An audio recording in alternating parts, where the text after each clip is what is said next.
Halo teman-teman, jumpa lagi dengan Awan di sini, pelatih konsultan pajak pertama dan satu-satunya di Indonesia. Kita akan lanjut teman-teman, kemarin ada live Instagram, kita masih ada beberapa pertanyaan yang belum terjawab teman-teman ya. Jadi gue akan lanjutkan lagi, karena gue sudah janji mau jawab teman-teman. Sekarang gue akan sharing dulu. Nah, eh, ini adalah Instagram yang kemarin ya teman-teman ya. Instagram yang kemarin. Jadi ada pertanyaan terakhir yang belum terjawab itu adalah, coba gue lihat ya. Iya.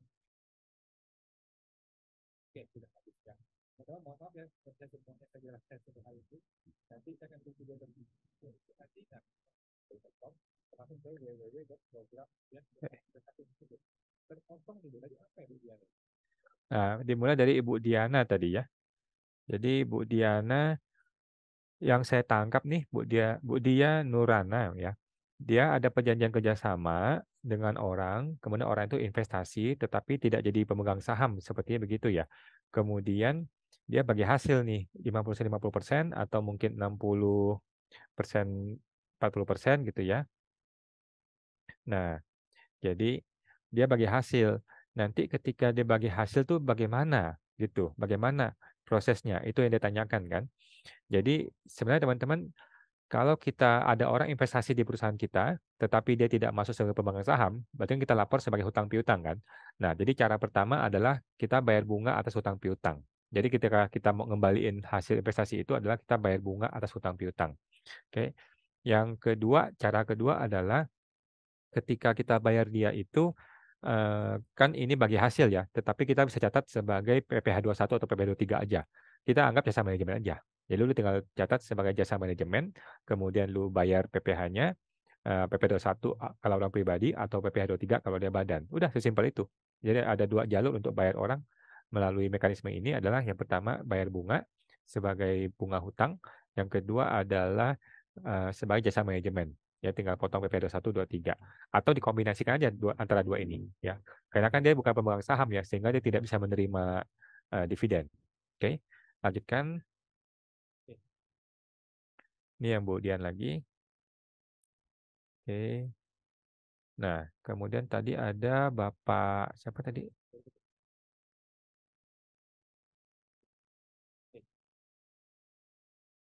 Bapak Erik ya, Bapak Erik. PPh final 0,5% itu kita setor sendiri atau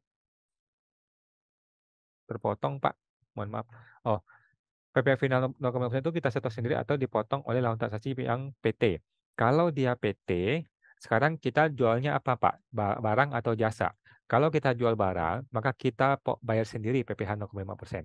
Kalau kita jual jasanya kepada PT, kalau kita jual jasa dan kepada PT, maka PT itu yang potong kita 0,5%. Gitu, Pak ya. Jadi kita mau cek dulu jual barang atau jual jasa. Kalau jual barang, sudah pasti kita bayar sendiri. Kalau kita jual jasa, nah kalau ini kepada PT, maka PT itu potong PPh 0,5% kepada kita. Gitu, Pak ya. Lanjut. Ya, sudah lewat jam 9. Saya akan coba remind lagi. Nanti kalau di lain waktu saya akan. Oke. Ibu Melani S90. Izin tanya Pak, kalau sekarang ini omset turun drastis, apakah akan menjadi perhatian KPP? Saya rasa nggak ada masalah teman-teman ya. Kita mau omset naik boleh, mau omset turun boleh. Yang penting itu kita jujur. Gitu. Yang penting kita jujur, lapor dengan benar apa adanya. Omset naik ya bagus, omset turun ya nggak apa-apa juga gitu loh. Apakah akan jadi perhatian KPP? Itu bebas teman-teman ya. Bebas KPP mau perhatiin kita ya bagus. Kalau nggak perhatiin juga nggak apa-apa. Apakah akan jadi pertanyaan dari KPP? Juga bebas saja gitu. KPP mau tanya ya bagus, kalau nggak mau tanya ya nggak apa-apa gitu. Tetapi kita jangan alergi. Kita jangan alergi dengan KPP teman-teman. KPP itu teman kita ya teman-teman. Jadi kalau KPP tanya, kita jawab apa adanya. Bahwa memang, oh saya punya omset turun di tahun ini dan sebagainya gitu ya.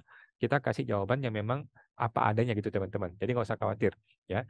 Janganlah kita memanipulasi SPT kita dengan tujuan supaya tidak jadi perhatian KPP. Itu salah teman-teman ya. Itu persepsi yang salah gitu. Kita tidak perlu mengotak-atik, men-setting atau memanipulasi SPT kita hanya untuk mengentertain pihak KPP supaya nggak jadi perhatian gitu loh. Nggak perlu teman-teman ya. Jadi nggak masalah jawaban saya untuk Bu Melani. Thank you Bu. Semoga terbantu Bu Melani. Lanjutkan. Oke. Nah, ini yang tadi Ibu Dian ya. Jadi setelah dia ada bagi-bagi hasil gitu kan. Jadi ketika dia bagi hasil, itu bagaimana? Nah, ada dua mekanisme. Cara pertama adalah bayar bunga atas hutang. Cara kedua adalah dengan bayar jasa manajemen, potong PPh 21 atau 23. Atau dikombinasikan mungkin lebih lebih tepat ya, kombinasikan saja. Oke. Nah, lanjutkan Bapak Rasya Khalifi. Selamat malam Pak Wan, malam Pak Rasya. Ini tanya, istri NPWP-nya NE, tapi dapat surat imbauan memenuhi kewajiban formal perpajakan lainnya. Karena ada temuan dari transaksi SPT tahunan Badan 2021, data faktur pajak masukan. Oke, jadi si istri ini menerima faktur pajak masukan dari perusahaan atau pabrik atau dari manapun, padahal NPWP-nya NE gitu kan. Nah, selanjutnya dan dari beberapa lawan transaksi dari MLM, sekuritas, properti. Nah, dikasih waktu untuk lapor sampai akhir September ini. Kira-kira kalau diabaikan apakah akan masalah? Karena istri juga sudah tidak kerja atau ibu rumah tangga.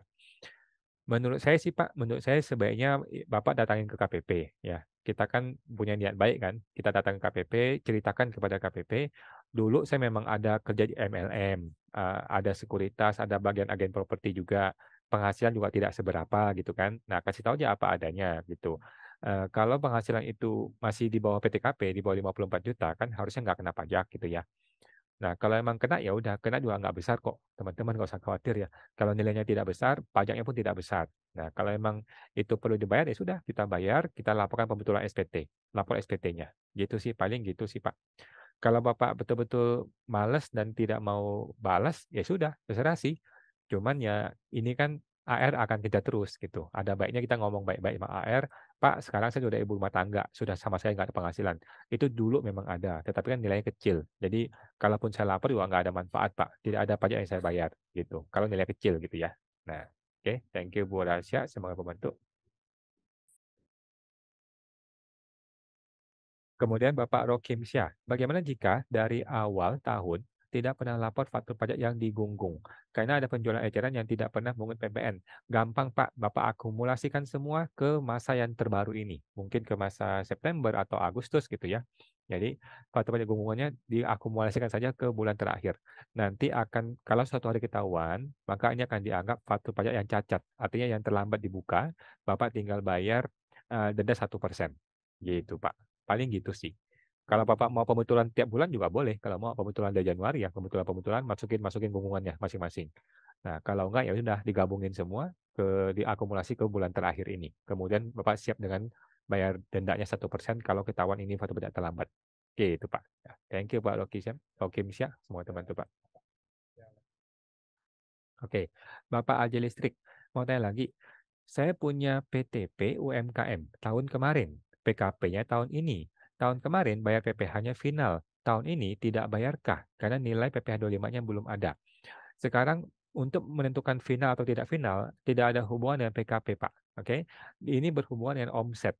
Nah, kalau omset Bapak tahun lalu masih di bawah 4,8 M, maka tahun ini 2023 pun Bapak masih pakai 0,5% sampai Desember. Oke, pokoknya selama belum melewati 4,8 M, Bapak masih menggunakan 0,5% sampai bulan Desember. Oke, kalau sudah melewati 4,8 M, maka di tahun tersebut tetap sampai Desember menggunakan 0,5% dan mulai Januari tahun berikutnya lah menggunakan PPh umum yang PPh 25. Gitu Pak ya. Mudah-mudahan nangkap Pak ya. Nah, saya mau bantu Pak Aja Listrik. Oke, Bapak Ibu Amanda Renata Nia 31. Malam Pak, malam Bu Amanda. Orang tua membelikan tanah anak. Setelah 17 tahun datang MPWP tanpa mengajukan ke KPP. Apakah harus lapor SPT tahunan? Jawabannya perlu Bu ya, wajib ya. Orang sudah punya MPWP, maka dia wajib lapor SPT tahunan. Walaupun isinya itu 000 semua juga nggak apa-apa. Yang penting dia lapor. Harus lapor ya Bu. Nah, semoga terbantu Bu Amanda.